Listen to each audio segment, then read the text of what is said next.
Mwanzo basi toka machie. Funga machie. Wanataka anyonge kule. Hamwezi. Mauti ilishafungwa hapa. Hamwezi, mauti ilishafungwa.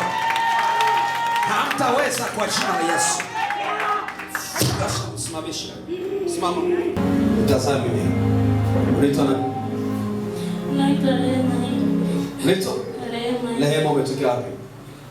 Naishi Morogoro, siku moja nilikuwa magari na nimekuja kwa mama. Magari? Unasula nini? Mimi nimezalishwa tu, mwanaume yupo huko tu anatanganya kila siku. Na uko tayari kuolewa? Mimi nataka niende kwa familia yangu. Uanzishe familia yako? Uko tayari? Amina. Uko tayari akutafute hata sasa hivi? Nipo tayari. Una simu? Naye ya mama natumia hizo. Huwa anakupia kwa simu ya mama? Ananipigia. Uko tayari kuishi naye? Uko tayari? Ndio, nipo tayari. Kabla ibada hii haijaisha nakupigia simu.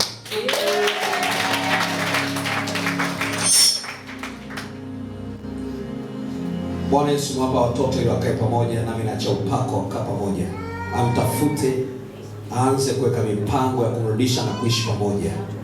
Madhabahu ya kumtolosha, kumkimbiza, kiuchawi, kishirikina, roho za wivu na roho za mateso, agano nalivunja hilo. Waliokula kiapo ya kwamba asiolewe, nalivunja hilo agano kwa jina la Yesu.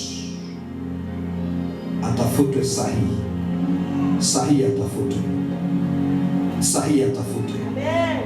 Malaika na kutuma ukaseme naye, ukamkumbusha kwamba amezaa naye, wanahitaji kukaa pamoja. Na chopako kutafutwa muda huu, na mipango ikaanze, na mali ikatolewe, na ndoa ikafungwe. Pokea nguvu ya kufunga ndoa.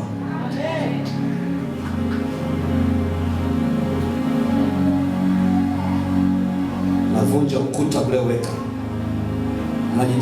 Unajitahidi kwamba kwenye simu asipatikane. Narejesha mawasiliano ambayo mnakata. Yaani kwa hapa naona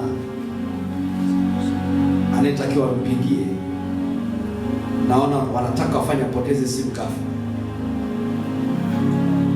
Lakini kwa kuwa